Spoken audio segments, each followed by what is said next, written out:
एक और क्वेश्चन मैं यहाँ पे ले रहा हूँ द्विघात समीकरण को हल करने का, और विधि हमारे पास वही है, गुणनखंडों द्वारा गुणनखंड विधि हमारे पास है। तो इस क्वेश्चन को कैसे करेंगे देखिए। यहाँ पे है 7x। पहले तो सबसे सबसे पहले क्या किया जाता है देखिए, a और c, a is the coefficient of x square, यानी कि एक्स स्क्वायर का जो गुणांक है वो a है और ये अचर पद c होता है, आपको मालूम है। तो a और c का पहले गुणनफल प्राप्त करिए। It is 5√2 into √2, it becomes 5 into 2 equal to 10। Okay, तो अब जब इनका गुणनफल आपने प्राप्त कर लिया, अगर यहाँ पे एक्स स्क्वायर का कोफिशिएंट जैसे यहाँ पे था, यहाँ पे कुछ नहीं था तो हमने डायरेक्टली वो 10 लिया था, बट यहाँ पे है एक्स स्क्वायर का गुणांक √2, तो यहाँ पे हमने दोनों को गुणा किया a और c को, तो हमारे पास रिजल्ट आया 10। अब स्प्लिटिंग ऑफ मिडिल टर्म में हम क्या करते हैं, यहाँ पे 7 है, दो संख्याओं में 7 को इस प्रकार लिखा जाता है कि उनका गुणनफल कितना आना चाहिए, 10। तो ऑफ कोर्स 7 को हमने तोड़ा दो संख्याओं में, 5 और 2, तो जिनका गुणनफल कितना होता है 10 और योग कितना होता है 7।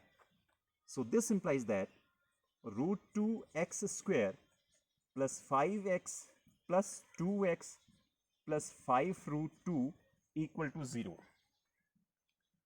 अगेन पेयरिंग करते हैं, मैंने आपको बताया इफ समथिंग इज कॉमन तो आप कॉमन ले सकते हैं पेयर करने में, अगर अभी कॉमन नहीं है तो कोई बात नहीं। देखिए यहाँ पे अभी हमें x कॉमन दिखाई दे रहा है दोनों में, तो x कॉमन ले लीजिए।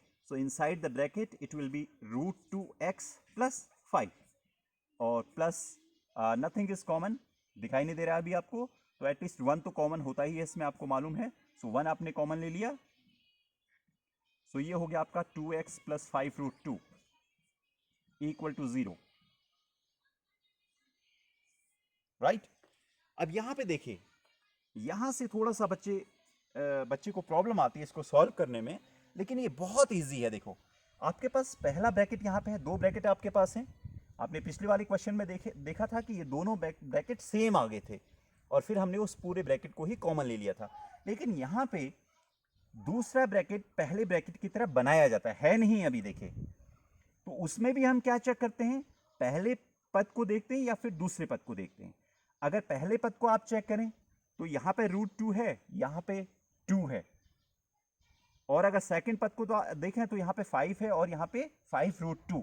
तो यहाँ पे मैं इस आप एक ही पद को लेके चलेंगे तो दूसरा पद अपने आप ही सॉल्व हो जाएगा। देखिए इस ब्रैकेट में सेकंड पद को 5 बनाने के लिए मुझे क्या करना पड़ेगा, यहाँ से √2 हटाना पड़ेगा। √2 हटाने का मतलब क्या है कि √2 को कॉमन लिया जाए, ऐसे तो हटा नहीं सकते हैं, तो √2 को कॉमन लिया जाएगा, ठीक है। और कॉमन कब लिया जाएगा, जब पहले पद में भी क्या हो, √2 हो। तो हमें सबसे पहले इस 2 को √2 के पदों में लिखना है, तो कैसे लिखेंगे देखिए, प्लस 5 प्लस 1 है ये, 2 को हम √2 के पदों में लिख सकते हैं √2 into √2 x plus 5√2 equal to 0। Clear, ये पूरा ब्रैकेट है। अब देखिए it is √2x plus 5 plus, अब आप देख रहे हैं कि इन दोनों ब्रैकेट्स में से √2 कॉमन आ गया, ठीक है। तो इनसाइड द ब्रैकेट ये बचेगा √2x plus 5 equal to 0। Clear it is. हमने क्या किया था, हमने दूसरे पद को 5 बनाने की कोशिश की थी। इसी तरीके से आप इस फर्स्ट पद को कर सकते हैं। मैंने यहाँ पे सेकंड पद लिया है, सेकंड टर्म लिया है, तो ये 5√2 था, ये 5 था, तो यहाँ पे मुझे सेकंड ब्रैकेट में भी यहाँ पे 5 लाने के लिए मुझे √2 को हटाना पड़ेगा। वैसे तो हटा नहीं सकते, कॉमन लेना पड़ेगा, कहने का मतलब है। कॉमन कब लेंगे, जब दोनों पदों में √2 हो, और √2 दोनों पदों में लाने के लिए हमने इस 2 को पहले √2 इंटू √2 लिखा, फिर इन दोनों में √2 आ गया था जिससे हमने √2 को कॉमन ले लिया। क्लियर।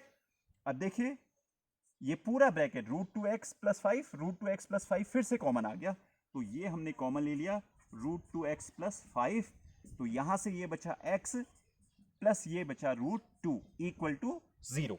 अगेन ये प्रोडक्ट, दोनों का प्रोडक्ट क्या हो गया, 0 आ गया। तो यहां पे ये होगा, this implies that √2x plus 5 equal to 0 या x plus √2 equal to 0। So √2x equal to -5 और x इक्वल टू -5 अपॉन √2, इसका रेशनलाइजेशन आप करेंगे या हर का परमेयीकरण करेंगे तो आपको मिलेगा ये 5√2 अपॉन 2। ये है इसका पहला मूल और ये है इसका दूसरा मूल x इक्वल टू -√2।